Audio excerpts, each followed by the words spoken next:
Hi there. These are the Vedas, some of the oldest scriptures in the world, read by billions over generations. For this presentation we are interested in the Sriram Bhagavatam, a Purana.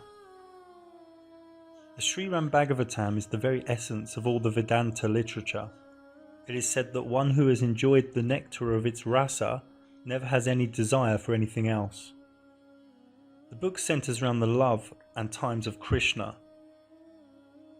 an avatar of Vishnu, and returning back to him or returning back to source. The Sriram Bhagavatam translates as the story of the fortunate one. It has 12 cantos, and we are interested in cantos 5, the creative impetus, where it talks of our universe cosmology.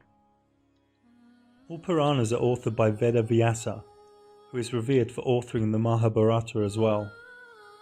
According to the Vishnu Purana, Veda Vyasa is a title applied to the compilers of the Vedas who are avatars of Vishnu. 28 people with this title have appeared so far. Veda Vyasa translates as the splitter of the Vedas. It is said that Veda Vyasa spoke and Ganesh, the elephant-headed deity, son of Shiva and Parvati, actually wrote the words down. This is believed so much the stone carvings of this exist at Angkor Wat. Before we continue, remind yourself that all the ancient world said the world was flat, and it is only within the last few centuries the Jesuits and their military's NASA Photoshop told us it was a spinning ball. Also know that the Sriram Bhagavatam explains our universe in so much detail, more than any other document from the ancient world, including the Bible and Quran, so we must look at it closer. I'm going to present some animations and images to help explain the content of the Sriram Bhagavatam. Here is Bhumandala, a vast flat disk that splits the universe into an upper heavenly half and a lower darker half. Bhumandala literally just means circle, with a diameter of 4 billion miles. Bhumandala is the centre disk of the 14 vertical divisions of the universe into which souls transmigrate as a result of desire and karma. Those above Bhumandala are predominantly in the mode of goodness, sattva. Those below Bhumandala tend to the mode of ignorance, tamas. And those residing along the Bhumandala are a mixture of the modes, but predominantly in passion, rajas. This is where we are. This Bhumandala disk has 7 concentric islands and oceans that have their own unique characteristics.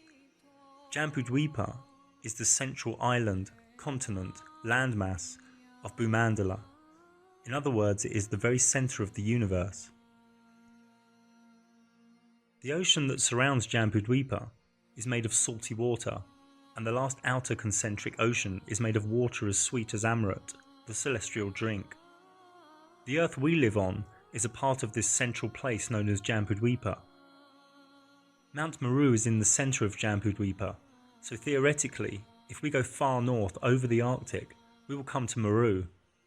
Meru is really the centre of the expanded world. So now, Jambudvipa itself is divided into 9 sections called Varshas in Sanskrit.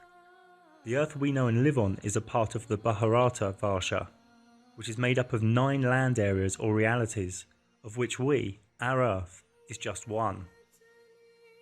Meru is also known as Semeru in some places in India, and at the top of Meru the demigods live, but we will come to that soon. Remember, Jambudvipa and its salt ocean is just the central island and ocean of 7 concentric islands and oceans, so it's obvious to see the links to Plato's Atlantis in this whole model. In this map we are looking down on Jambudvipa. So here you see the 9 divisions of Jambudvipa. In the centre you see a yellow circle which represents Mount Meru. Note this is not to scale. The vertical and horizontal lines separating each Varsha represent mountain ranges. If we go south from Meru, we pass an area called Hari Varsha. Then we pass Kimpurusa Varsha until we come to Bharata Varsha, where we are. These place names are written in the Devangari script. We live in Bharata Varsha, which is made up of 9 land areas or realities of which we, Our Earth is just one. In this Vedic map, we see the same thing, but a little differently. But they use a different spelling for the same places. Hurikund is Harivarsha, Kinnakund is Kimpurusha Varsha, and Berutkund is Bharata Varsha. They're just different spellings for the same places. This map has split Bharata Varsha into the 9 regions I've recently talked about, but they are using a different language. Indrakund is Indradwipa, Nagakund is Nagadwipa, Sumakund is Swamadwipa. The horizontal lines dividing Bharata Varsha on this map could cause some confusion, because Bharata Varsha is not actually divided horizontally, it is divided east to west, as I will show you soon in another animation. I found something strange just before I arrived in India. This Jain map of the Earth, I just couldn't understand it. Then I noticed it fitted exactly with the prior map. In this map, the mountains are represented by little zigzag patterns that actually look like mountains. This ancient Jain map also shows something interesting. It shows we are part of the Bharata Varsha in a section of Jambudvipa on the plain of Bhumandala. The little earth map in the image, however, is not to scale though, as there are 8 other sections belonging here, but someone knew something when they made this map for sure. Bharata Varsha is important for us because that's where our Earth and the other 8 land masses or realities are. Bharata Varsha is measured at 72,000 miles across, so according to the Srimad Bhagavatam, there are other areas of Bharata Varsha to the east and west of our known Earth area, and to the north of our known continents past the Arctic, one would be coming to Kimpurusha Varsha. According to my calculations, none of these areas are really that very far away, but we are restricted from accessing them at the moment by the ice walls and our Illuminati Archonic controllers. In the Vedic literature, distances and heights are measured in units called yojanas. There is some argument to the precise distance of a yojana. Usually scholars debate within a range of 5 to 8 miles per yojana, but most go with 8 miles per yojana. The measurements given for the breadth of Jambudvipa is 100,000 yojanas or 800,000 miles. On this map we can see it's marked ocean. This ocean surrounding Jambudvipa is the same ocean that we sail and swim in, but we are presently only aware of a small section of a much greater ocean, it seems. The Vedic history states that these areas were somehow connected only 5,000 years ago. So, these divisions of Jambudvipa and the division of Bharata Varsha are better illustrated in the following animation.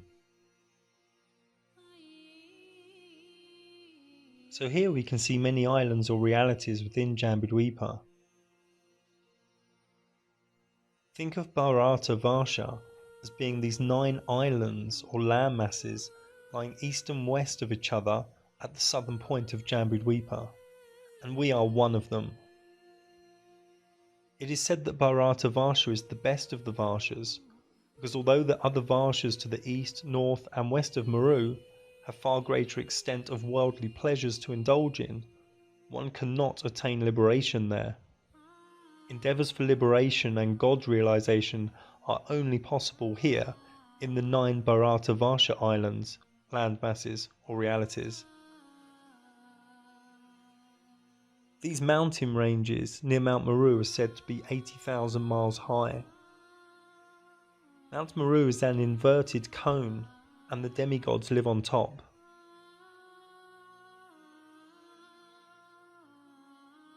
On top is the resort of Brahma called Manavati, where the famous celestial rivers flow out into 4 directions.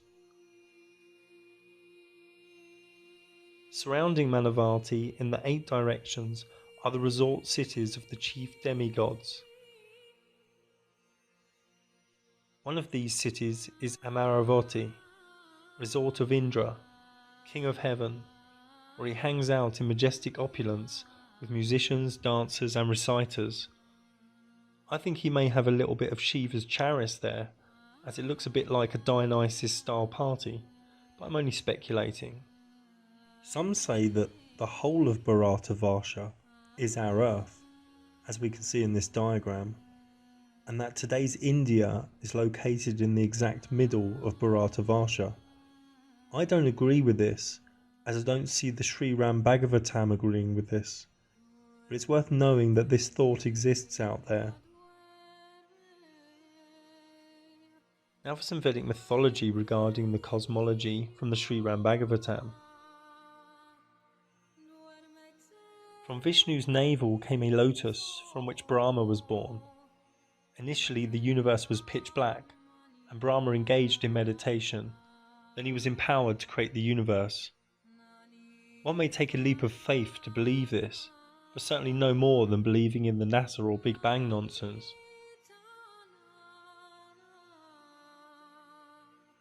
The Srimad Bhagavatam talks of 14 vertically arranged planetary systems, or lokas. Each one comprising of stars, planets and other celestial bodies, but not one mention of any spinning spheres. The top one is Satyaloka, the abode of Brahma, 1.87 billion miles above us. Next down is Tupaloka, the abode of the ascetics, nearly 1 billion miles above us. These ascetics live in a solitary, serene environment of meditation, yoga and bliss. The disciplined life of joyous austerity prepares them for coming back to the material world to further evolve the soul. Personally, I would just hang out there and pop to Indra's parties at the weekends and forget about the material plane. But that's just me. Because when one pops down here, the veil comes down and we can forget our connection to Source and get stuck here for hundreds, if not thousands of carnations. Some of them could be where one is actually stuck in England, and that's just too big a risk to take. I'm going to show one more way of looking at the Vedic cosmology in an animation interpreted from the Sri Ram Bhagavatam. And with what you've learned thus far, it should now start to make a lot of sense. Here is Shisha holding up the whole universe. Anunta speaking to the four Kumaras. There are 7 subterranean demonic realms. The lowest and 7th is called Patal, where serpents reside. 4 to 6, Talatal, Mahatal and Rasatal, where nocturnal beings reside. And 1 to 3, Atal, Vital and Sutal, where demons reside. Here we can see Jambudvipa, the central island of Bhumandala. Bharata Varsha is on the southern side. There are 8 other Varshas, with Lavatra Varsha in the centre. At the centre of Lavatra Varsha is Mount Meru. On top are the cities of the demigods. Moving out, we can see the 7 concentric islands and oceans of Bhumandala. On the 7th island, there are some mountains with more cities of demigods. Out further is Loka Loka Mountain. Elephants are on top of this mountain to balance Bhumandala.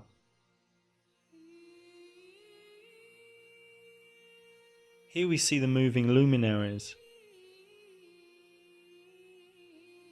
But it's still unknown if the sun we see here is the sun we know, and how this really works. As I've said before, to solve the sun is to solve the map.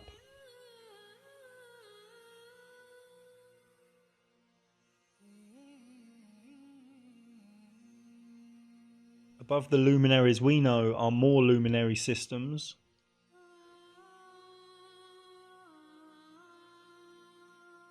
Above here we come to the realm of the 7 sages.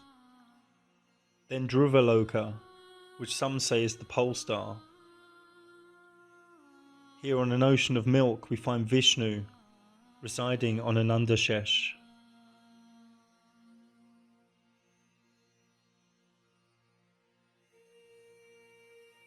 Moving up beyond there, we have Mahaloka, where ancestral devas reside.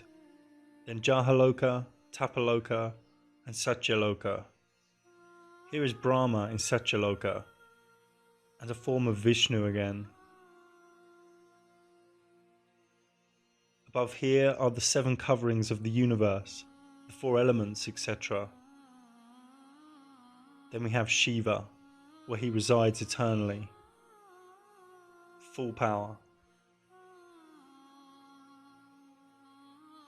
Then we have another form of Vishnu, being served by Ramadevi, where many universes come out of him.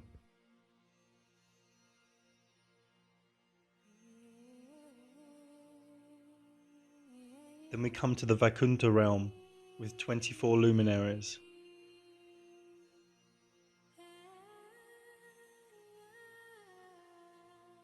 And then we come to Lord Krishna. In the ancient and well-known Gayatri mantra, we chant Om Bhur Bhuva Swaha. The word Bhur refers to Bhumandala. The next line, Tat Zavitur Varenyam, translates to the sunshine spreads throughout Bhumandala. We are chanting about the sun deity and light upon our flat earth. But many New Agers chanting this don't have a clue. In the Sri-Ram Bhagavatam 5.20.46, it says, all living entities, including demigods, human beings, animals, birds, insects, reptiles, creepers and trees, depend upon the heat and light given by the sun god from the sun planet.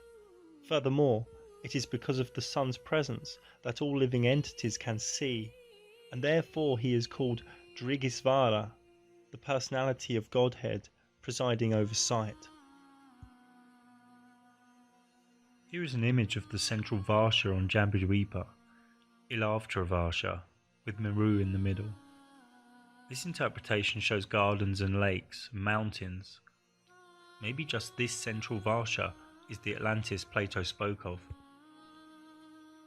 So now when we see these images of Vedic cosmology, with what we now know, they make much more sense, and they have more depth. So does this Tibetan image,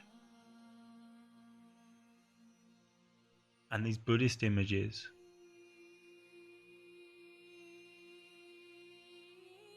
And even this Nordic image. This other land image now holds more meaning, as does this one. As we know about Bharata Varsha and its 9 areas of land. This image is very interesting. It is said in a text written by a master devotee of Krishna consciousness, Krishnadas Kaviraja, that people from all over the universe, including the 7 islands, the 9 Varshas, the planets of the demigods, Gandharvaloka and Kinnaraloka, would go there in the forms of human beings. Now this style of temple is found all over India, Cambodia, Bali and many other Hindu-based locations. But look at the meanings within these temple designs. It says here Burloka, for the flat part upon which humans walk. Now Burloka is another word for Bhumandala. Here are 3 websites that state this fact. So it seems all of these temples could be a symbolic representation of our flat plane and the divinity above. Images of temples and sites like this now take on a deeper meaning after looking at the Srimad Bhagavatam.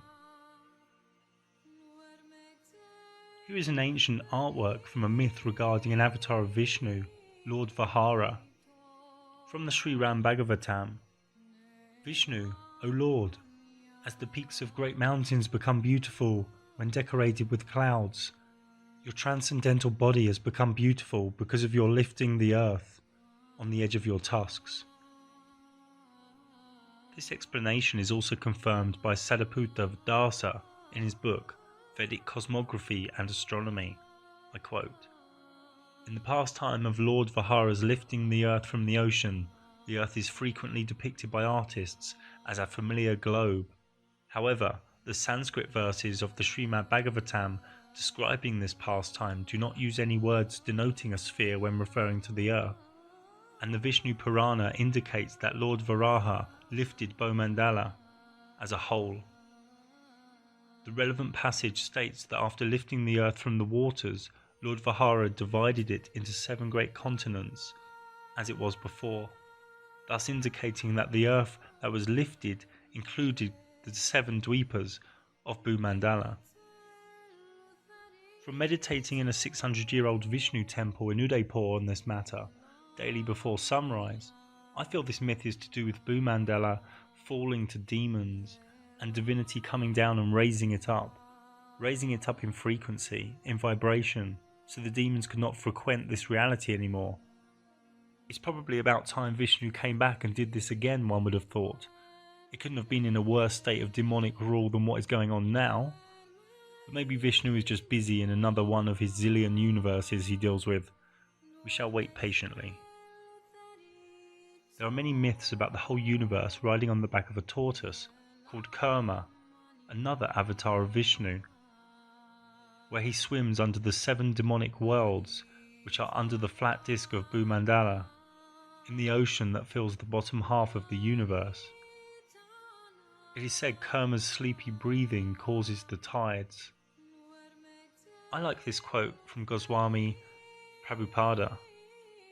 May the appearance of Lord Kurma and the efficacy of his pastimes blow within the hearts of the conditioned souls like a favourable breeze, and alleviate the itching of their tendency for material enjoyments. I found some interesting symbolism in many temples. For one example, at the rare Brahma temple in Pushkar. Now remember from before, Burloka, the flat plane in temples, symbolising Bhumandala.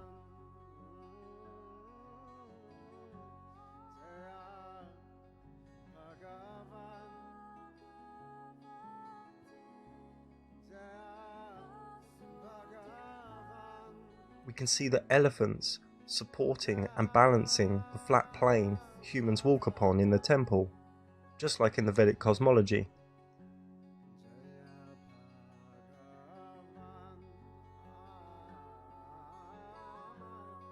Here at another temple, we can see elephants outside, both just higher than my height. Remember, the elephants were at the top of Loka Loka mountain, in the 4 directions at the edge of Bhumandala, responsible for balancing the flat plane and maintaining the planetary systems of the universe. And if we slowly go round to the entrance of the inner temple, you see the elephants were just under the flat plane people walk on again.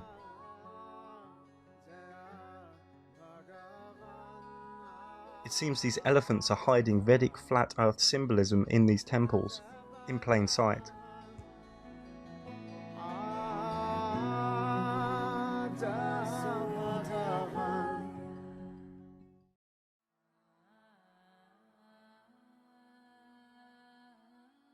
The Jain religion was born in India in the 6th century BC.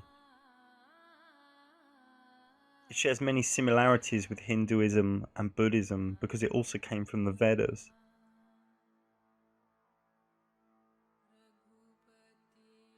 Jains have 5 great vows: non-violence, ahimsa, truth, satya, non-stealing, asteya, celibacy, brahmacharya, and non-possessiveness, aparigraha.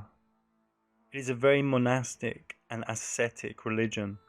Priests and saints often wear a muhapati over the mouth in order to save the lives of microscopic creatures. Jains are very much into the evolution of the soul.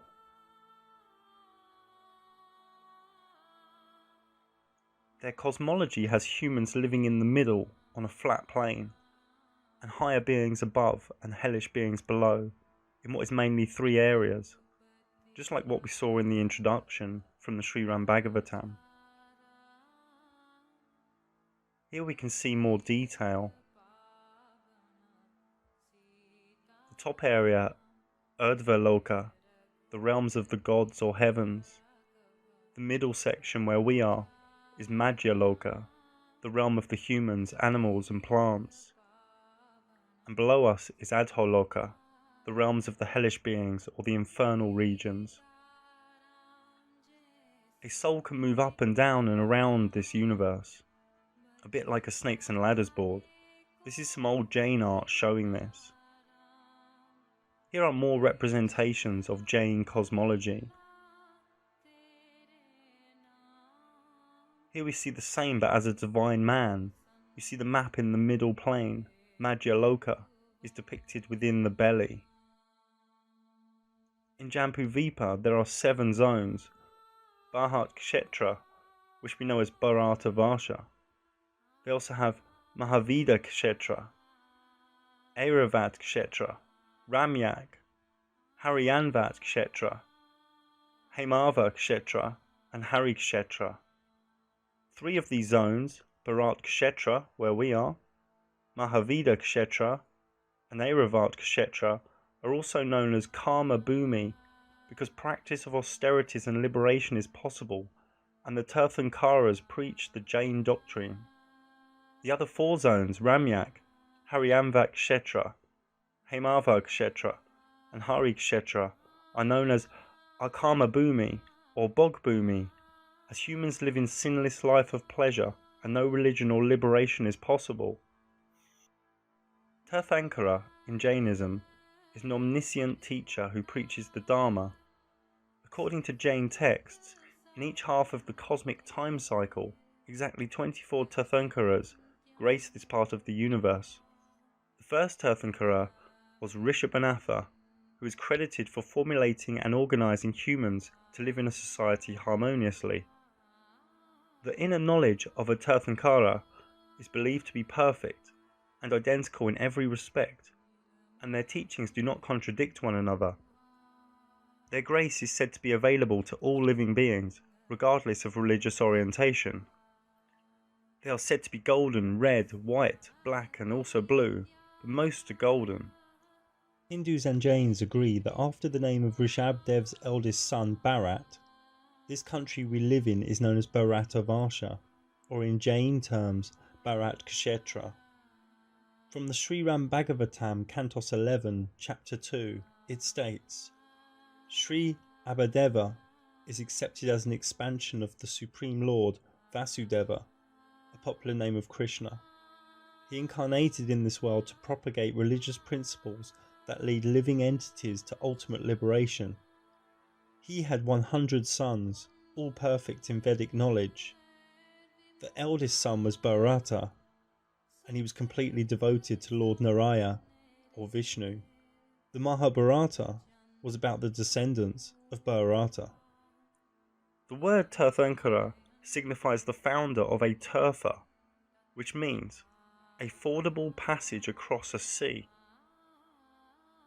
It is also said the Tirthankaras show the fordable path across the sea of interminable births and deaths. But what sea is this talking about? Do we really know?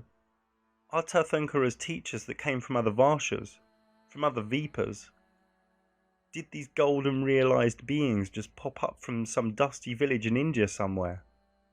This is starting to present a bit of a puzzle. After attaining Kevalanjanana, the Tirthankara preaches the path to liberation in the Samavasarana. According to Jain texts, Samavasarana is the heavenly pavilion erected by devas, heavenly beings, where devas, humans and animals assemble to hear the Tirthankara. A Tirthankara's speech is intercepted by all humans and animals in their own language. It is believed that during this speech there is no unhappiness for miles around the site. The art for these Samavasarana pavilions looks very much like Mount Meru and Jambudvipa symbolism. In the Srimad Bhagavatam, it talks of Krishna and Arjuna going across the 7 continents and oceans and coming across a divine palace where Vishnu could be found. A divine palace is also the location for the whole of the Lotus Sutra, the highest sutra in Buddhism. In Jainism, cyclic time is found only in some areas of the central continent of Jambudvipa. As we saw, Jambudvipa has several regions. In the lands of enjoyment, people do not need to make any effort and can enjoy life. Here there's no cycle of time. However, in the lands of action, where us humans live, and where we suffer and must work to live, time forms a repeating cycle. The cycle of time is traditionally represented as a wheel with 12 spokes, known as the Kala Chakra, which is also found in a different way within Tibetan Buddhism. In the first phase of 6 half cycles, the quality of life gradually deteriorates, while in the second phase it slowly improves over the 6 periods. Each half cycle with 6 periods lasts different lengths of time. Each of these periods of time is enormously long, far longer than a human lifetime, but each have a fixed length. Don't kill the messenger, but we are right now at the bottom of the 5th Ara, the unhappy Dusam, heading towards the most unhappy 6th Dusam. The current 5th age began soon after the death of Mahavira, the 24th and final Jina of this era. It is said human beings born in this current stage cannot reach liberation, and that around 2,500 years have elapsed and 18,500 years are still left of this current age. At the end of this 5th era, the Jain religion will disappear, only to appear back with the advent of the first Tirthankara in the next cycle. But souls have their own karma matrix, so one could have a really good life in a time of sorrow, and inversely, a soul could have an unhappy life in a time of joy. The Jains place much Meru and flat earth symbolism within their temples. So I travelled out to the Ranakpur Jain temple in deepest Rajasthan, known as the 7th wonder of India, to see what I could find.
This is waykiwayki. We're in the middle of nowhere in Rajasthan.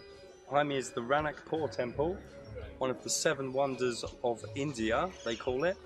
It's a very famous Jain temple, and as we know, the Jains believe in the flat earth very openly and always have done. And luckily the master priest here has met me and has agreed to an interview.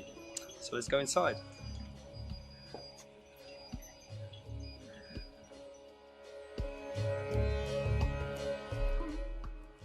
The temple covers a 48,000 square feet area with 29 halls, 80 domes, and all supported by 1,444 marble pillars, each of them intricately and artistically carved, yet no 2 of them are alike. According to local legend, Dharma Sa had a celestial vision that left in his heart a burning determination to build a temple in honour of Adinath, the founder of the Jain religion. It took more than 50 years to build, and the entire building is covered with delicate lace-like carvings and geometric patterns.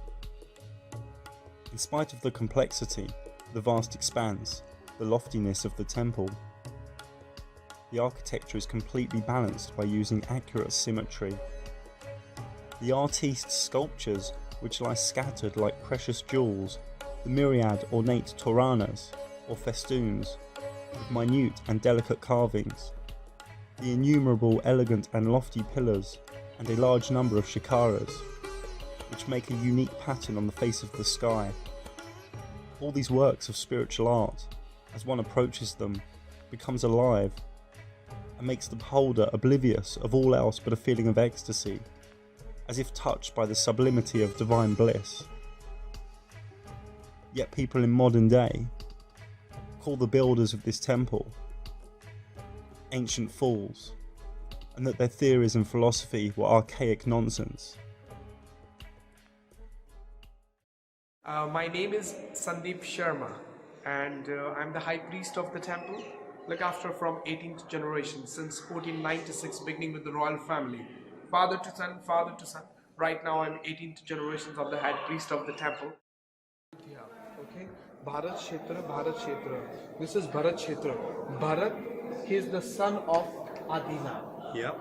who is in our Centum Centurion. Okay. And Bharat, to we go different Eravat Kshetra. So I will show you. Come. In the Bhagavatam, it says like in the middle is like Mount Meru. You know of this? But in our language, it's different words. Different words. But Yeah. I can understand. And there's like 4 continents. Uh-huh. This is like 4 billion miles. Uh-huh. 4 different continents, and this Earth is flat, and we are just one down here. Yeah. And this is the same within the Jain religion. Yes, we have. I will show you. Please come. Only Okay. 1 minute. Walk with me.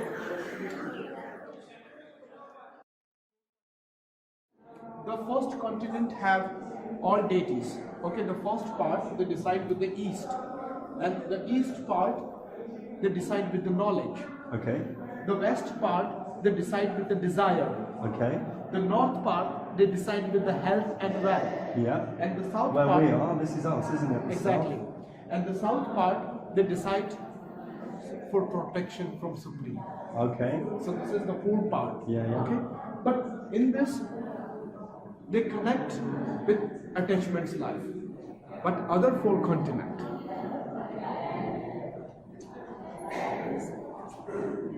This is for religion. Yes. It's very religious.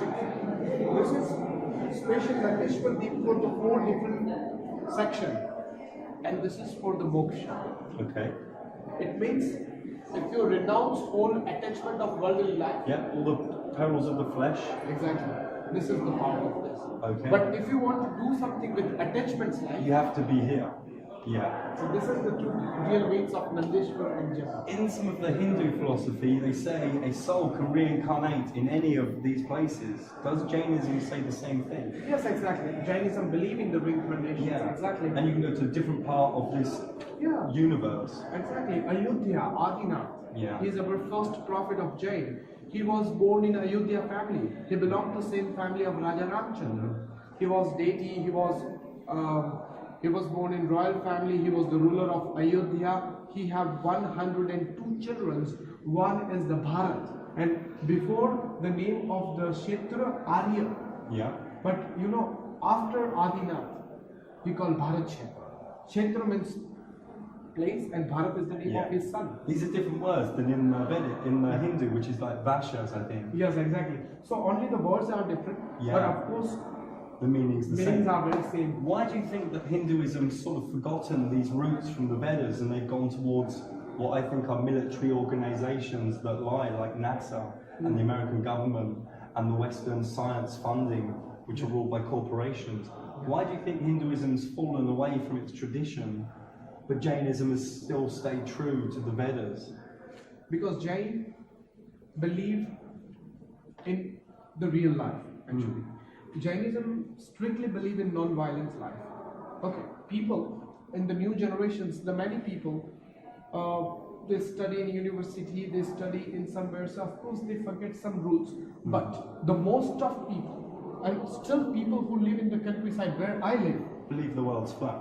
people they believe we are equal, everything Yeah. is so flat, we don't want to punish We anyone. don't spin. Yeah, because it's the Jivan Chakra. This is the chakra of the life, like a Kundalini. The first oldest man, according to Kundalini, and then you can see Kundalini, like here. It seems now that in the Western world, a lot of people are worshipping science as God. Yeah, And even from a very young age at school, they're grabbing 5- and 7-year-old children whose minds are very open, and they're really pushing in, you're a random space monkey, you're like a part of chaos randomness, Yes, exactly. and they're taking away divinity. And me and some others believe this is something they're doing deliberately to take away divinity from people. What would you say about that? we believe in totally divine energy, and we have lot of, okay, many people they think this is mythological story, but we believe very deeply in divine energy. Of course, we are all part of The one thing. one thing. We are not different, and everything is decided by the God. He will send us. Okay, and where is the sign is finished, then divine is. Where signs say is not possible for us, there is divine power there. Yeah. We more believe in. What I've seen in America and in Europe is people waking up to this flat earth truth Yeah. by easily dissecting the lies of NASA with these fake spaceships. Yeah. And people are finding divinity, not specifically a god, but they're finding, wow, this is an intelligent design. Yes. Because if it's flat, then it has to be a divine reality. Yes, exactly. Now people only make copies, not real. But we have a lot of evidence, and we have still many temples or still very old buildings. In that buildings, you can see something old, like this is the model of celestial plane. Yeah. Boeing big machine is a copy from the celestial plane. All those spaceship and everything, they are copied from the celestial plane. So I think divine is the first, energy is the first, and this is really wonderful thing. First time I met someone, he have knowledge about this Jammu Deep and Nandeshwar Deep, but in my life I never meet somebody in Venice. This is forgotten. This is forgotten knowledge, but it's coming back. Yes, exactly. Because a lot of people know that these lies Traditions are come back again. They go in cycles. Of course. Now the time has changed. The times are changing. Like in few years ago, people they stopped meditation and people they converted in the artificial life. It means they choose technology. Yeah. They choose very fast. And they want the supermarket. They Yes, want entertainment. But very soon, time is turned again. Very soon. What happened after technology and after these new scientists of the new world, the old things and the real things of Kundalini. From my research, and I've been researching this sort of thing for 10 years, this is deliberate. There is some bad people in this world, and they are cutting off divinity with lies. Like companies like NASA, it's all rubbish, it's all nonsense. And people don't have the time to study NASA. And people just believe what they're told by the newspaper, by the television. But every day, thousands more people are starting to wake up to the lies going on. And they're going back to the ancient things like Jainism, like the Vedas. Exactly. And they're finding truth there. What I find strange is in the West, in America and Europe, they sort of say when you talk about the flat earth or Jambu or this ancient knowledge, people say, that's just the ancients, they didn't know anything, they were like barbarians. Because people are not, they don't want to accept the truth. But you look around at They this don't building, want to, exactly. and you see the advanced minds and the advanced dedication. Because I will tell you, people are right now, the people have different things. People they don't think about past, and they don't want to search the truth, and they don't want to spend the mind for this special thing. Like a they fast just food want to dinner. take very easy life, and they want to spend the life. Okay, normally it's happened. But there are few people in the world they really want to search. Like Adinath, he is the first one. He really want to search about the truth. But like with NASA. Like no reincarnation, you don't have a soul, you're here once, you're a random monkey, then you're not going to care about your life, you just want entertainment, maybe sex, maybe food. Yes. But if you see all this and you want to evolve to a higher place, you're going to treat your life a bit more sacred. Then NASA is wrong. Yeah. You have reincarnations. Hindu Sanatan Dharma have reincarnations. Jain Dharma have reincarnations. Without reincarnations, life is not possible. We have 84 chambers in this temple. We have 84 chambers, and if you walk clockwise and if you worship of this 84 chambers, you can stop the chain of 84 times. 84,000 time of the chain of the reincarnations. 84,000, they say. Yes, exactly. It's big chain. So it's nice to begin again the human life. You have to do lot. Everything is so equal. Then you begin a human life. I want this to be my last one here. I want to get out of here. Yeah. So then you have to follow the basic principle. Then you reach the moksha. And if you reach the moksha, you can stop the chain of rebirth. But maybe I just have another 2,000 lives left. Yes, exactly. We don't know how much life is left. But of course, we have good karma that we became a human life. Because when you have the best karma, then God will give you the life of the human. And when you became a human, you are the part of God.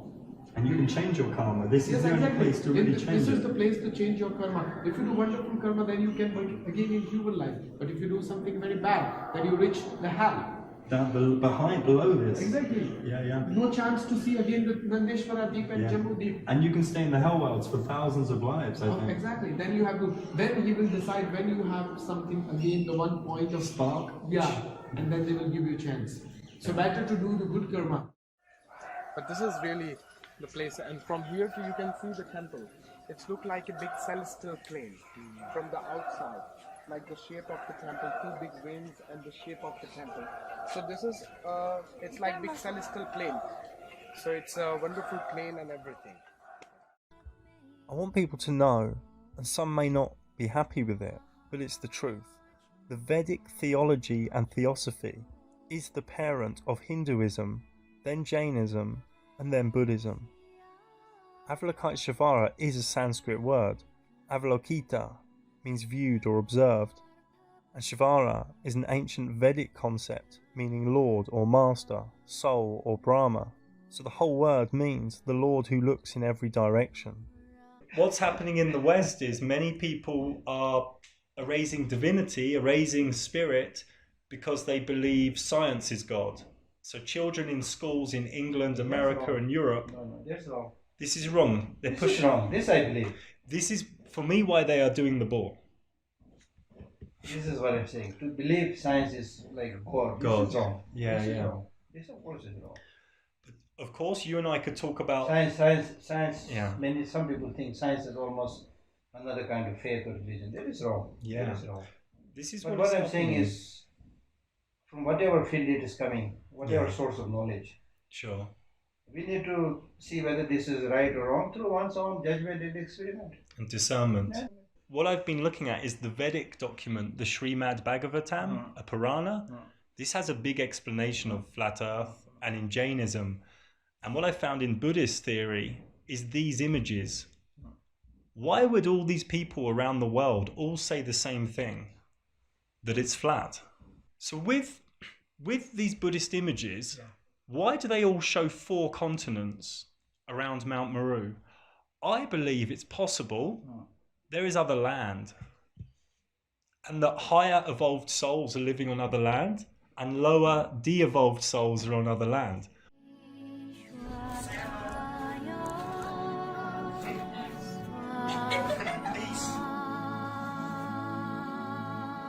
So some of these could be maps, couldn't they, little man?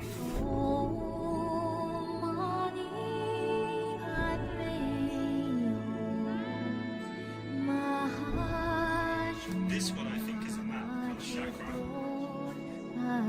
And you painted this? How long did this take you?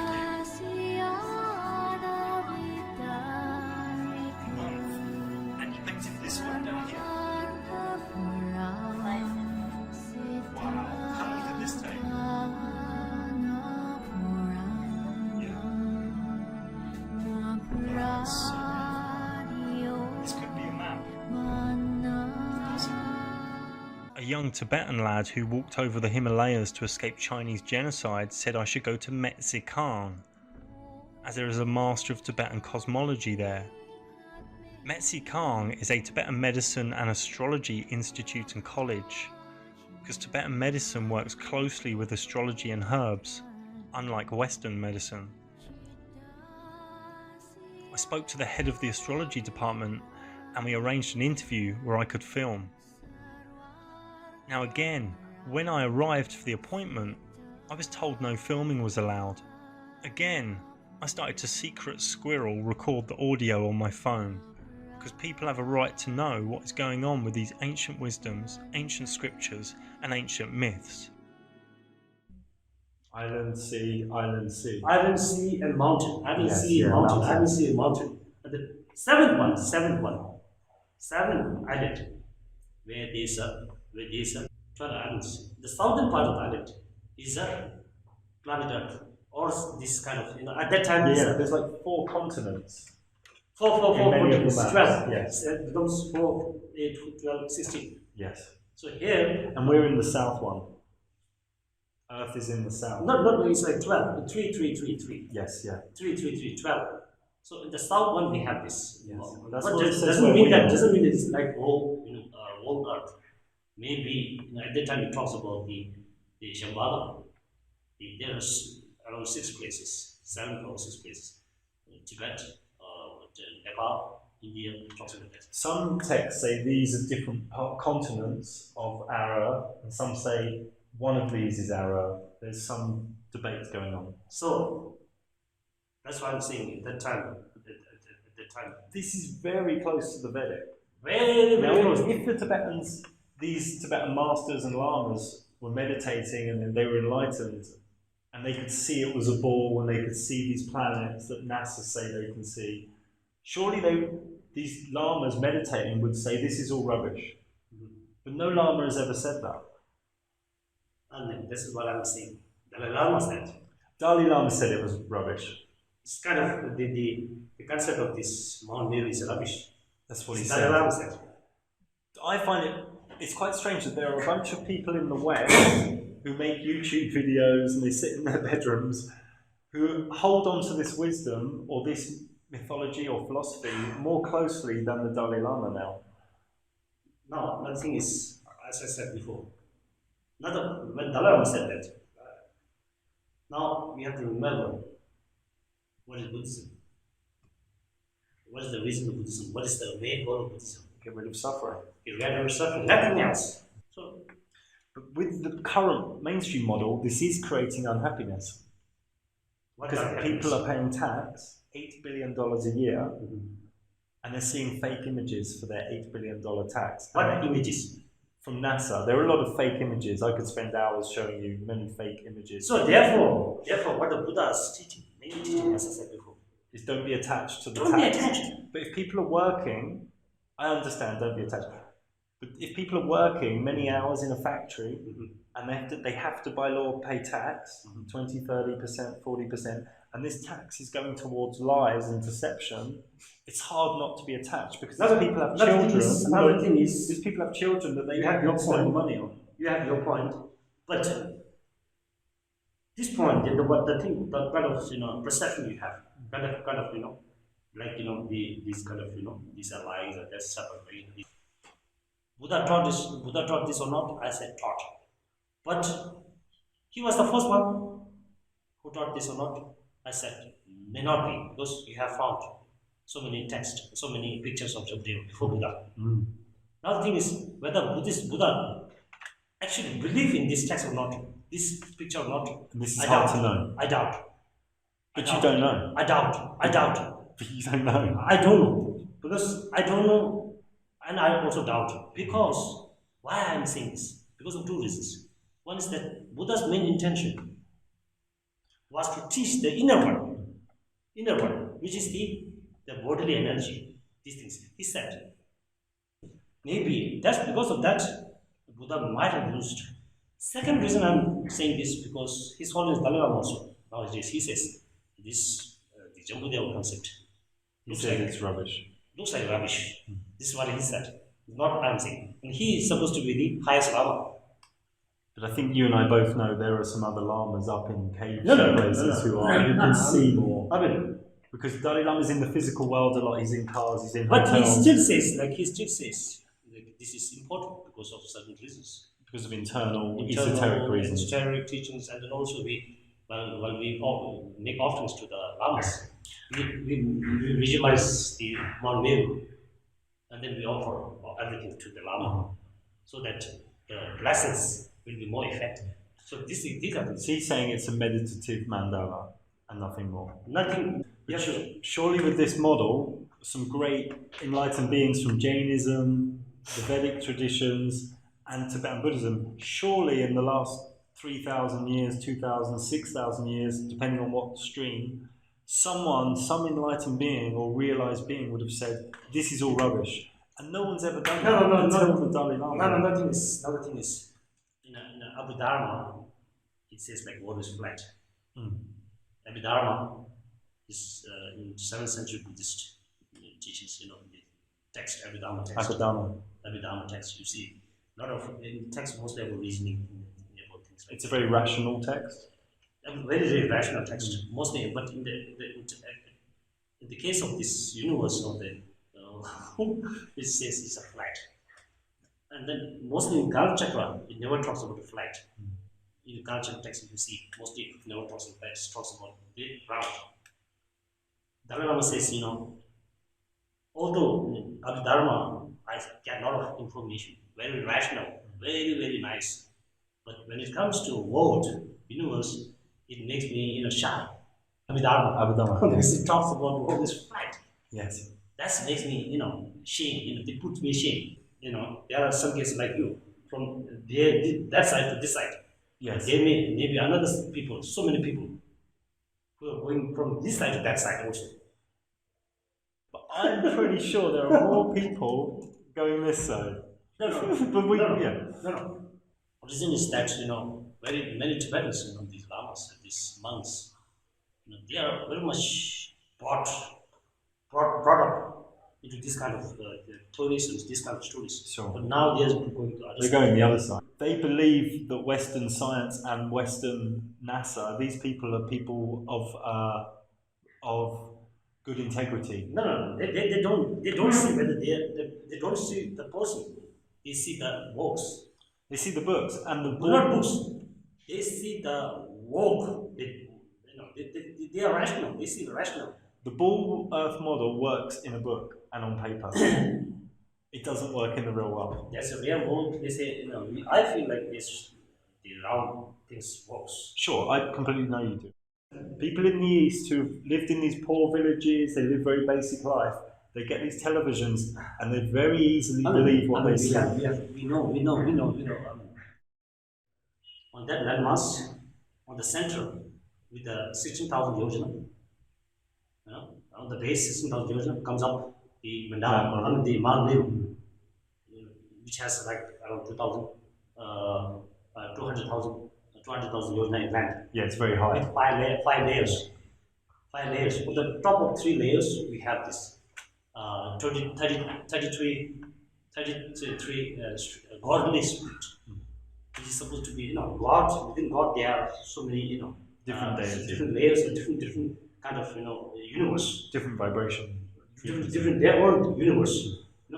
Based on that universe, they have their own kind of power, wealth, and everything. Their own reality, their own physics. Their own physics, Okay, so therefore, I said that below this, beneath the, earth mass is the Underworld. Like hell worlds. Underworld is the Nagas, Yeah. the Elementals. hells, and these stuffs. Okay, so around the the base of the Mount Meru, there are 7 ocean, That's right. island mountain sea, and the 7 part, the island, we have this so-called the Earth, which is in the southern part. Yes. At that time, what happens is, at that time, the America doesn't exist. So does the Australia. It mostly talks about the Asian part. Yes. The Himalaya, North India. It also talks about the Shambhala also. The mythical Shambhala. golden age. Golden age. Utopia. Shambhala. Okay. So therefore, the Shambhala is nothing but, if you practice Karachakra Tantra, you can be born in Shambhala. It's like a mythic. It's like a celestial. It's a mythical, mostly mythical. You cannot locate Shambhala. But maybe it was a place many years ago. No. Because there is some that believe, and I'm just asking the question, that when you get north of this Earth within this map, you get closer to Mount Meru, and this is where Shambhala is, more evolved human souls. So there's a lot of different versions. Yes. Somebody said I went to this direction and then I saw Shambhala. There are some places where they call, in Tibet, some places they call this is a gateway to Shambhala. There are some places, So, but if you go there, you won't find. Yes. But it's all mythical thing. And in myths, always is some truth. And once, the Shambhala, this Panchen Lama, you heard of Panchen Lama, the second highest. Okay. Next to Dalai Lama, he's in Tibet now. He was, kidnapped by Chinese at the age of 2, 3, 4. So before his previous kind of incarnations, Dalai Lama was 14th. He's like maybe 12, 13th. Before he was very famous for the Shambhala. He was writing about Shambhala and talking about it. Things, What did he say about Shambhala? He said Shambhala, he said he found kind of some Shambhala and some other things, In his inner world meditation journeys? Meditation, some kind of, he said something about, he wrote something, so many things about, so much things about Shambhala. So, but it's a little bit mystical, but Kala Chakra and the Shambhala are kind of intertwined. If you practice Kala Chakra Tantra, you can be born in Shambhala. The Shambhala says that after 400 years from now, there will be a big war On this reality? on this planet. Wow. For 400 years from now, Yes. between the evil forces and And the king of Shambhala. Yeah. So 400 years from this is his kind of predictions, Yes. forecasting. This Kala Chakra Tantra taught by Buddha 981 BC. 981 BC. From to whom? First Shambhala king. So Suchandra, his name was Suchandra, he taught. From then onwards, Kala Chakra Tantra came, and that Kala Chakra Tantra mentioned that from now, forecast so many things. And he said, and then the text also says that now from this 2016, after maybe 400 years, And then there's a war between the dark spirit and the good spirit. Like dark evil forces. Yes. And it little bit mentioned about kind of Muslim. Yeah. And then speaking of Shambhala, The king of Shambhala comes Come to along rescue. and defeats. come to rescue. Yeah. Buddha really meant by this kind of teaching. He never taught the external only. He taught external, internal, alternative. And when you say alternative, you mean spirit.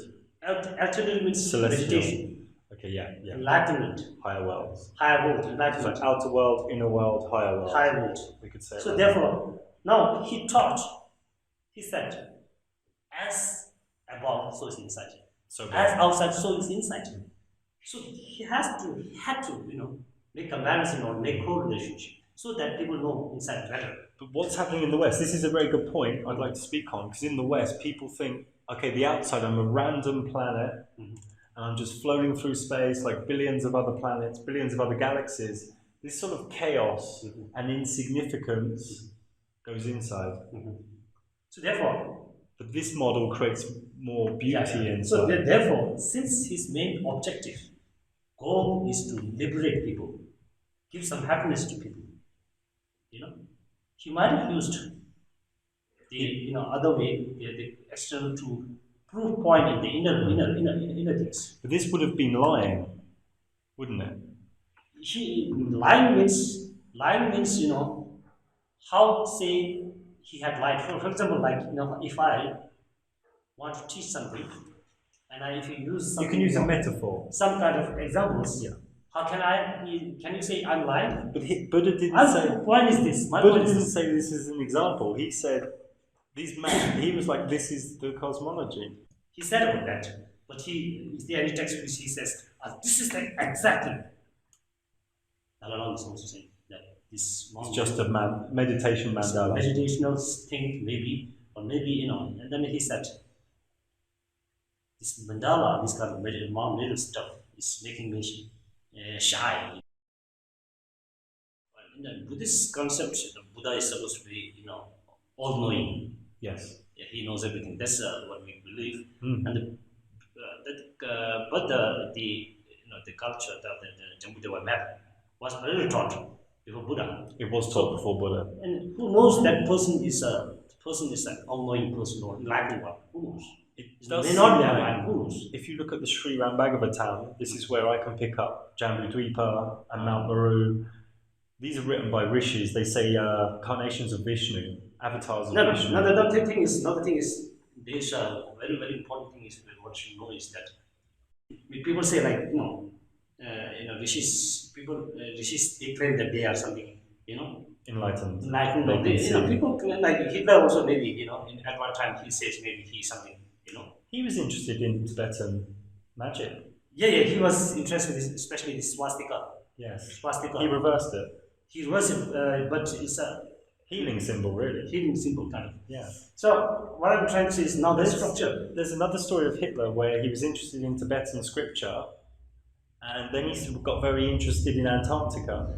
So some people say, I'm not sure, that he found something in a Tibetan scripture about the cosmology, Yeah. and he went to Antarctica to try and find out the truth. Now he also I heard that he also took interest in Shambhala. Yes, very much so. Very much so.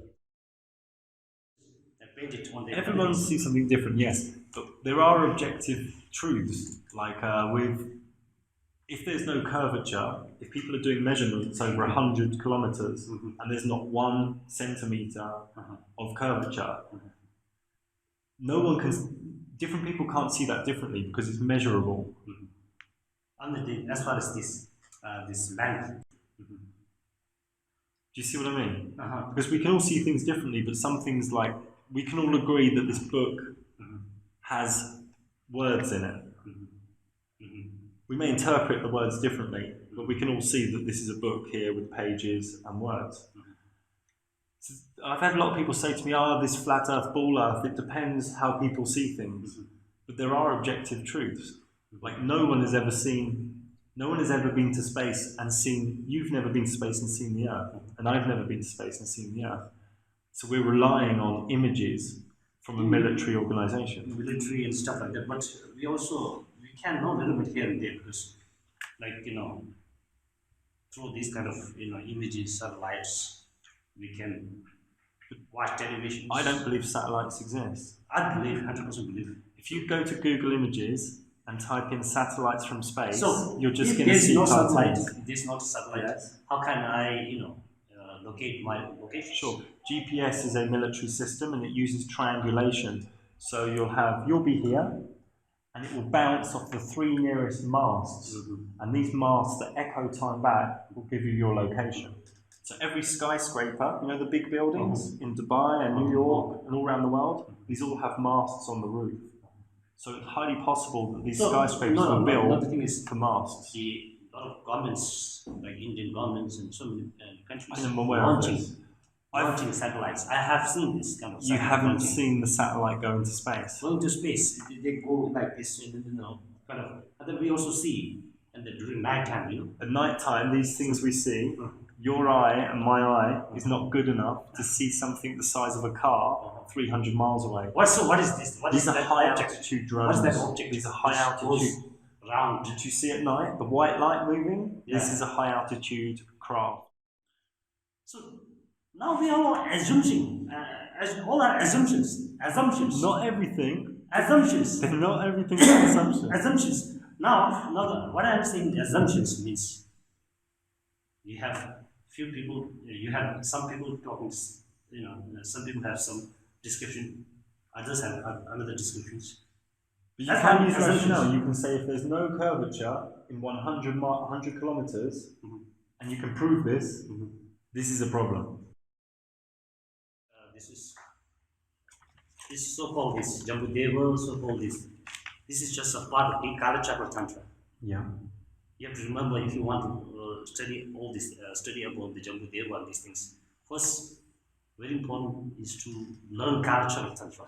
Yes. Without Kala Chakra Tantra, you cannot go into this. You cannot understand the You cannot cosmology understand the without concept, the Kala Chakra. the real concept of the Jambudeva. Because physical thing, just looking at the physical thing, you cannot understand the reality. Yeah. Physical can be physical, just inside something else maybe. The Kala Chakra brings in the celestial worlds, the spirit worlds. So therefore, the Kala Chakra Tantra, in the Kala Chakra Tantra, Yeah.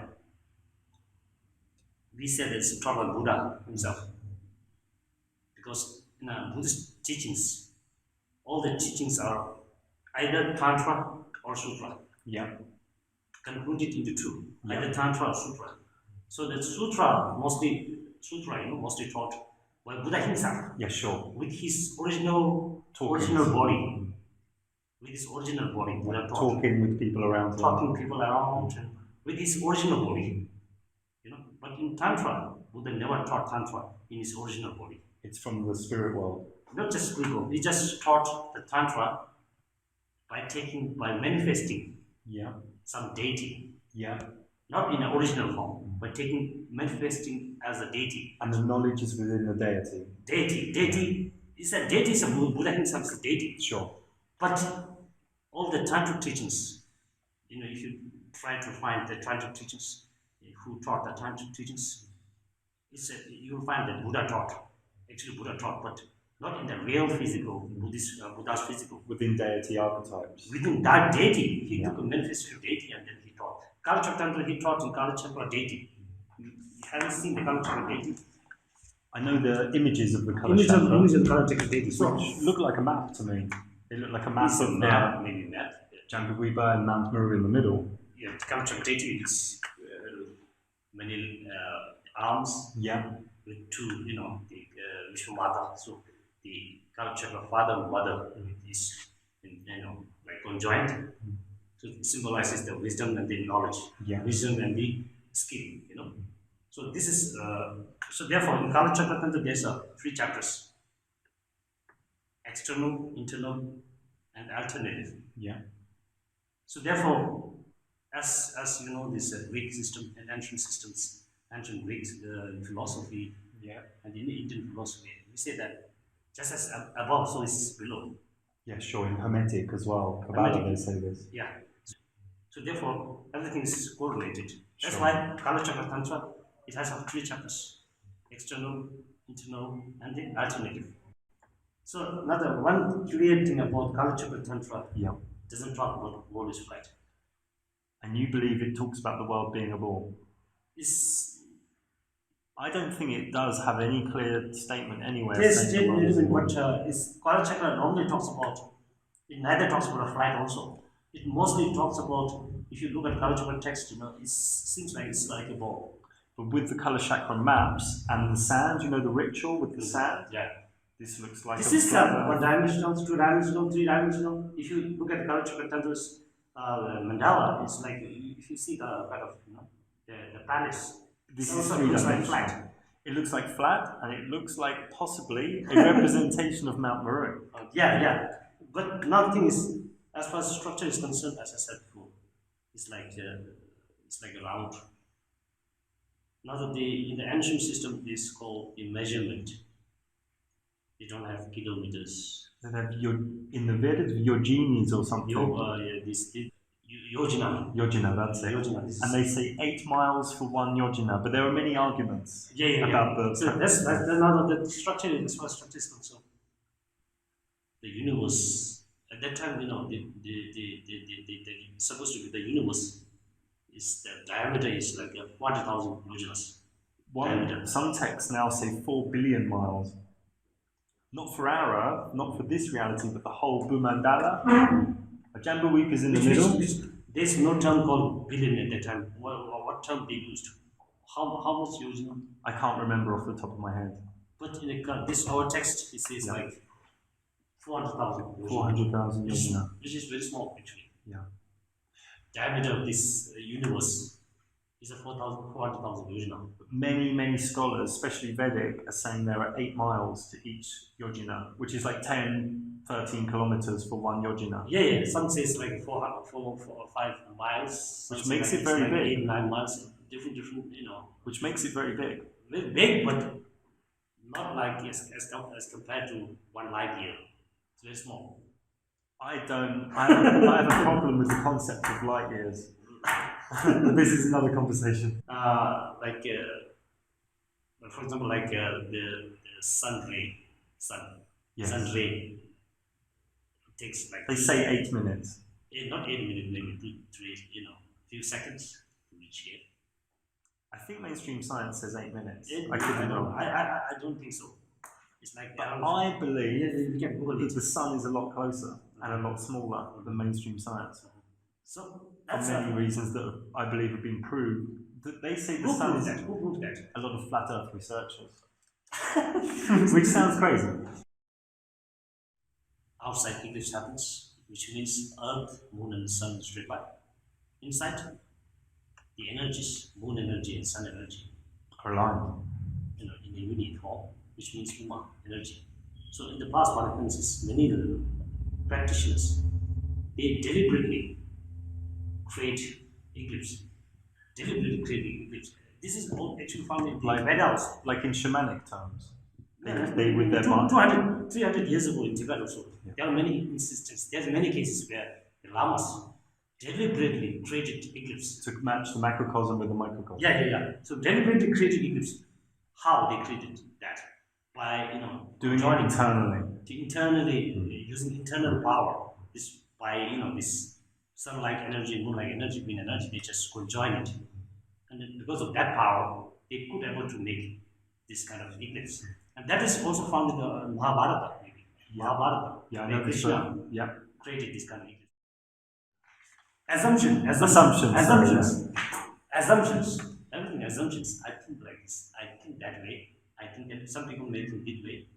We have so many, Sure, but So- we need to be careful we don't fall into nihilism, So for where that- we say everything is there are no truths, and we just fall into this nihilistic care. This is a That's- danger. And I've seen this with a lot of Buddhists. Some Buddhists have fallen into nihilism, especially some Western Buddhists. What kind of nihilism? Nihilism, where Nothingness. they just don't believe anything. And they'll question any truth, and they'll just fall into this pit of what I call nihilism. No. This is one form, So therefore, but if there's pain in the world, it's good to eradicate it. Like if there's social problems with the Tibetans here and people are helping, yes? So we're trying to help people. So like in the West, many people from my research are being lied to and having money taken away. So it's good to help that, I believe. what is? Can you repeat? Yes, like, okay, we can be in this vastness and meditate and just be at peace. But in the world there is deception and a lot of pain. And it's good to help. That's help true. That's true. But if you have you seen the picture of our Lokeshwara Yes, You yeah, know, with the- 1,000 arms. in the especially in the Dalai Lama's temple? Yes, I have seen it, yeah. It has thousand arms and 1,000 eyes. Yes. What's the meaning of that? Eyes is to see where something, like you said. Yes. There are so many suffering. Buddha wisdom should have this. Eyes, 1,000 eyes. Manifesting. High awareness. High awareness. And 1,000 arms manifesting. I need Compassion. 1,000 arms to do something. Not like a Buddha should be idle. Like meditation should be idle. Why meditating? Right action. Why meditate? Because if you meditate, you can do more. Going on to something a little bit different, with Tibetan astrology, which I know you know a lot about, what does the Tibetan scriptures say about the planets? Does it say they are solid? Does it say they are spherical? Or does it just say they are energies? I think in a Kala Chakra system, and this some kind of what do you call this? Gola. This is Tibetan word, Yeah. which means this kind of. I can't say this is a universe, or I can't say this is old, because this is a different concept. Yes. In the past, Gola, which means round. Again, it talks about Gola means round. Gola means round. Gold in Hindi. But gold round means doesn't mean spherical. In Hindi, gold means round. But it does that mean spherical or round? Round. Circle. Circle. Circle can be disc. Can be spherical in this case. Yes. Before Buddha, there was kind of Jambudeva. Sure. So the Jain and the Buddha And the Vedic. Buddhist, maybe same area, like around 5,500 BC. Yeah. But before that, they said Veda, like 8,000 something Sure, like that. 8,000 So BC. they have this kind of Jambudeva map. This cosmology. Before Buddha taught, when Buddha taught about this culture, Tantra, and Buddha taught about this Jambudeva, there was a map about Jambudeva in Hinduism. Yeah, like the pictures I showed you the other day. So that now question is that the Buddhist Jambudeva is poignant or something started by Buddha? I think no, because it was already there. It was already there with Already the Vedic. Already there. So why Buddha just took this kind of map? Is that he wanted to teach the inner culture of Tantra. Buddha's main goal is to enlighten people, Sure. make people happy. Sure. This is the key Buddha's aim, to make people happy. If you not happy, if you have everything but not happy, what's the use of that? Sure. That's why I'm saying one should not be too serious about the. But in the West, there are people unhappy because they are having science as a god, and they're giving a lot of money to companies like NASA, who many people believe are lying. So people are having unhappiness because they know their tax money is going towards what they believe is a lie. So this lie in the West is creating some unhappiness. I mean, happiness is if you have three things, the three negative emotions, anger, attachment, and the ignorance. If you have these three, wherever you go, you are unhappy. Sure. If you don't have these three, wherever you go, you are happy. So whether another thing is the Kala Chakra Tantra, it teaches about three things: external, internal, and the alternative. External, it talks about the map of this. It's like exoteric and esoteric. Yeah, esoteric. External means external, everything external. The formation of universe. Yeah. How the functions of the sun, moon, yeah. The table, the chair, tables, and everything. The external, everything is external. The internal means mostly about the human body and the energies inside. So therefore, the Buddha said that these are two are correlated. Because how you feel on the inside tends to create the external world. External, So therefore, also when we think, for example, like inside our body, there may be viruses, so many viruses, countless number of viruses, virus, bacteria. Sure. For them, our body is not a human body. For them, it's a universe. The key, the most important reason, or the key goal of Buddhism is to make somebody happy. That's the key. Sure. Key. But if people believe in the West that they're floating through space and there's billions of other planets and it's random and there was a big bang, from my experience, people are a bit less unhappy than the philosophy or truth of a flat Earth that's divine and all the stars are going around us. Because with that spiritual truth or that spiritual philosophy, people are becoming more empowered and more happy. You have to remember, very important, number one is that you have to learn a little bit about culture of Tantra. To learn about the Buddhist philosophy of Jambudeva. Not just Buddhist philosophy, about Jambudeva. Because one thing is clear that there was a Jambudeva picture before Buddha. Very clear. You have shown me. And then Buddha hasn't the first person who wrote the Jambudeva picture. It was already there. It was before him. Before him. So why he took that? Yes, this That's is the question. interesting. But maybe in his enlightened state, he saw it was true. Then his question is why he took that? Is that maybe, and the Buddhist teaching, the key thing is to make people happy, to make all sentient beings happy, to make everything enlightened. So that's the key goal. So who knows, he took that already, the picture, and then he took that and used it as an example to show people, to show sentient beings that like this map, the inside body is like this and that, energy is like this and that. So it's important now. To Buddha, it didn't matter if it was real or true. He was just using it as a vehicle for happiness. Yeah, that may be the case. So why I'm saying this, because as I said before, Sutra and Tantra. Sutra is supposed to be the Buddha's, it's like a tractor, it's like a vehicle, or it's like a motorcycle. It's a vehicle for consciousness. If you go by motorcycle, you may take 20 years to reach, like England. Maybe 1 month to reach England. But if you use the rocket, maybe 1 hour. So just like Sutra and Tantra. Sutra is very slow, Tantra is very fast. So Sutra is mostly about the mind, taming mind. Tantra is mostly about what? It's using the body energy, the energies, so Tibetan we call this Roma Kyangma Uma. Means the moon-like energy and the sun-like energy. Just as moon moving around this universe or the earth, the Kyangma energy moves similar pattern. So when the eclipse happens, eclipse means, what is eclipse? Means sun, moon, and the earth in a straight line. Inside the body, these two are in union form, and at that union form, what the energy, the name of energy is Uma.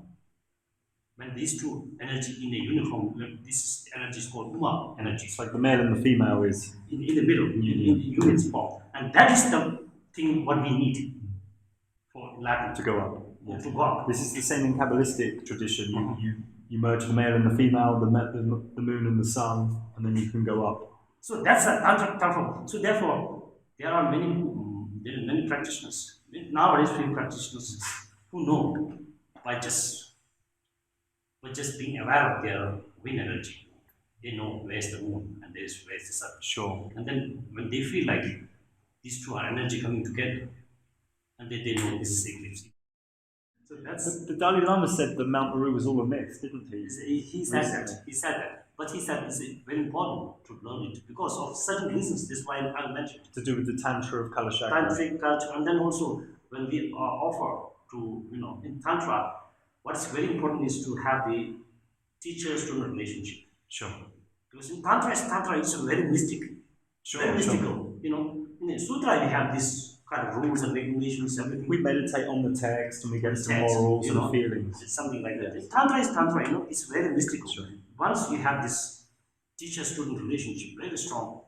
Like initiation. Initiation, something, yes, the student, become enlightened, very, mysteriously.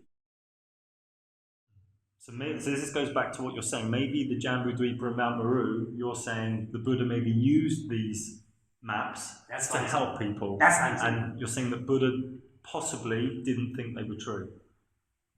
That's what I'm saying, because, so that's what I'm saying. Tantra and Sutra I mentioned, categorized, I separated. So Tantra is mostly about the inner energy, It's the mystical side. mystical side. It uses the bodily energy. So Sutra trying to tame mind through mind meditation. But Sutra and Tantra, it uses the the body energies. Like Kundalini in Kundalini, Vedic this, times. so this has stronger effect Yes. to your mind.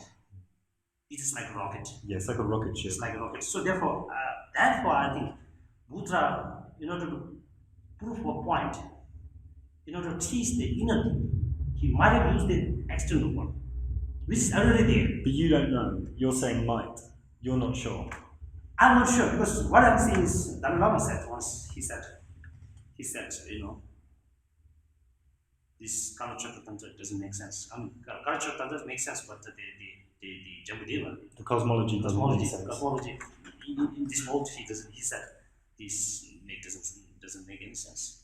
But it does. Why doesn't it make sense? That's what Dalai Lama said. Yeah, I know he said He's supposed to be the highest of all.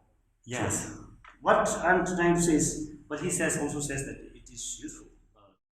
But in real world, in the physical world, he's saying NASA and everything have proved to us it's a ball. It's a ball. So therefore, So in Tibetan schools with children, it's being taught that it's a ball and we're flying around space. in the normal schools, everything's taught in English. Yeah. So you have to teach what the text says, English text says. Yes. So in English text, you find everything is in a ball, like a ball. Yeah. In monastic, there are so many as I said before, schools. And then they will be teaching the Mount Meru, Jambu. Yeah, Jambudeva. There are so many people who believed that, who thought that Buddha was lying. Buddha was Lying. There about, are many people are there. about Jambu. Not only Jambudeva, everything. About everything. Everything. Well, in the Lotus Sutra, does it not say, Buddha says, all my teachings before this are they're like me playing, Yeah, but yeah. the Lotus Sutra, I really mean it. This supersedes all my other teachings. It says that the universe, description Yes. of the formation of the universe in cultural system and the description of the universe in the modern science Yes. are totally different. Yes. That is formation. Formation, if you look at the formation, if you see the descriptions of the formation about the universe in the Kala Chakra system and the modern science, for me, Kala Chakra system looks more reasonable. Yes. Because modern science, now, this is the toughest subject actually. There are many people, as I said to you the other day, there are many people exposing the modern system as having a lot of errors and being full of lies. I mean, the formation of the universe, the description. Yeah, the Big Bang, this is... Now, you can't have something coming out This of is nothing. what the Kala Chakra system also says. Because the modern, because now the topic formation of the universe is the hardest topic. It's a very hard topic. Hardest, actually hardest. Cosmology. Cosmology, hardest. You can say hardest or the easiest. Two things. Because hardest because nobody knows. Nobody knows. Nobody knows. Nobody knows. Nobody has the proof.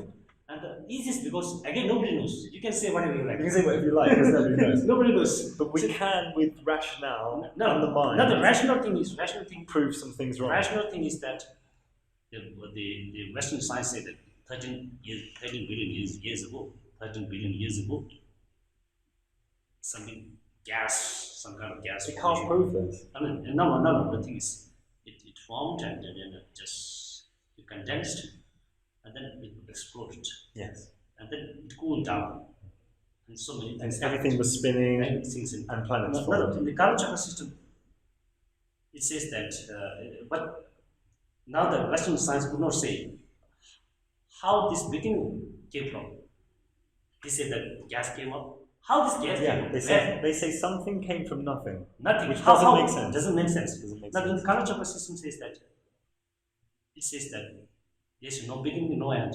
This is the same in Kabbalistic time. There's no beginning, no end. And then they also say that Kalachakra says that mind has no beginning, no mind has no end. It's completely vast. Completely vast. Yeah. You cannot pinpoint. Yeah. This is the first and this is the last. It's infinite. In infinity, So if you say like this, from this, something started, if you say like this, how this first one?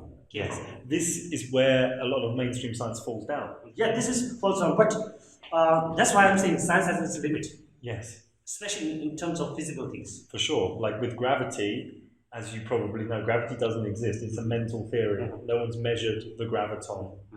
So that's why in the Kalachakra system, first when we say this regarding the universe, model, first we talk about beginning and minus no end. The enlightened mind means when these three negative emotions, hatred, anger, Have gone. and gone, that's what enlightened. But that doesn't mean that mind is died, mind has died. No, mind is still there. So that's why this is the main thing. The mind is like the universe. It's like the universe. So, so that's why in the Kalachakra scriptures, there's something called five elements. It talks about five elements. It's like Chinese system. Like Chinese system, five elements. When this universe, it says that everything is impermanent. Yes. When something is there, after some time it collapses. It will, it's like a fluid. Everything is fluid, not like permanent. Yes. This is a bit like the Shiva archetype. Sheep, yeah. So not just impermanent, fractions of a second. Within fraction of a second, everything's changing. But we are not aware of that. We are just aware of the big changes, not small changes. Actually, everything's changing. Yeah, like Like a a village pendulum changing. can never be still. No, Pendulum's never, always yeah, moving. yeah. So this is culture Tantra says. So therefore, the universe, one universe dies, and then it will, energy never dies. Sure. Very important. Energy never It dies. just transmutates. Transmutate. So for example, like carbon beads, it changes It to something else. So it leaves some kind of Energy. and then also remains like if you burn something, ashes, some kind of in a subatomic particle, it remains some ashes, and then after some time again it come into life. After some time it again die down, and then again it remains in some kind of static form or something, like ashes. Again it come into life. So some these kind of cyclic thing. This is similar to the Vedic with the Brahma. Like one day of Brahma is like a billions of years to us, and then he blinks, and then another universe is created, and Shiva destroys. This is also explained This is in like, the Vedic. but why they use this Brahman and these things, deities, because maybe it has better impact to the listeners. It's easier for the mind to attach to a visual archetype. Visual arts, they use art Yeah. because they are skillful. Skillful people always use this kind of art or something. Same with Tibetan. So it's better. So that's beautiful why. art everywhere. So this is main thing. It's like cyclic. There's nothing called beginning and no end. It's a cyclic. It's no end. And this is the Kala Chakra. Cultural system says like this. So therefore, and also this is the formation. Regarding structure, the formation again, it says like first when this kind of universe in form of ash or something, in an atomic form. First, the wind element. There are five elements. Yes. Within that five elements, what the last is the space element, which is everywhere. You cannot. It's just like static. Wind element is a little bit subtle, more subtle than other elements like fire, Sure. water. These are not so subtle as compared to this wind element. It says that the first wind element was formed. So emanation, more dense. Yeah. Wind. When the wind interaction, what will happen to wind when wind element interaction? Some heat. Then because of that, the heat came. And that's why fire formed. When wind and fire comes together, it Creates more fire. becomes some kind of, it can fire, but also maybe vapor also. Yeah. Some humidity. Which is water. So when water, because of wind and the fire, it shakes, what happens? It's like a milk. When milk is shaken, butter will come up. That's why how the earth formed. Like milk is shaken, butter will come up. So automatically. So how the universe formed. It forms like this. Less subtle. Less Very- subtle to the more subtle. Very similar to Kabbalistic Yeah, creation story. something like that. Yeah. Then these kind of things formed. Now the thing is, in the Buddhist scripture or the culture, unlike the Western philosophy only talk about material thing. Yes, it talks about nothing subtle or nothing metaphysical. Everything material. Everything Sure. material. I agree. So Buddhism, we talk more about, especially Eastern philosophy, we talk more about the mind, What we cannot see. what we cannot see. What do you think Tibetan Buddhism will do in 5 years if this flat earth thing gets really big? Because of that, Dalai Lama also always using this kind of quote, Buddha's quote, that if something proves wrong, we should listen it. Yes. Especially the external thing, like physical thing, the personal mandala, whatever things, we should be open it. So once, if somebody has very, very good proof Then they will look at that it. the world is For flat, sure. Buddhism is the first religion. The will look at it. I completely agree. Accept this. This make Buddhism very adaptable, Sure. very open-minded. Because this is just the outer, the external. Outer, Because it's not so important. safe. Actually, also not so important. Also, inner thing, compassion, two things, compassion and the wisdom. Yeah. I appreciate Sure. the kind of openness. You're open to all, because since you are born in kind of The West. West, Yeah. but still you are kind of into the East. Yes. I've That's been here a before. little bit open, out of box kind of approach. Yeah. That's I very much appreciate. He gave me a thick, rare book, only recently translated into English. Basically, this book explains about the cosmology, but from a Kalachakra tantric angle. It's a book about inner work ultimately. I hope to have a look at this book quite soon. Now, 10 years ago I was in Nepal, and I liked a painting I saw, and I've had it on my wall for 10 years in the different locations I've lived. It's of the Kalachakra mandala. In her essay, The Wheel of Time, Temporal Cycles, Cadencing the Timeless Gestures of Everyday Life, Claude B. Levinson says that this is Vajrayana's most complete teaching, at once the opening up of the road to knowledge and the path that leads to harmony. This harmony grows out of a subtle resonance between the human body and mind and the outer universe, which encapsulates them within its astrological and cosmic dimensions.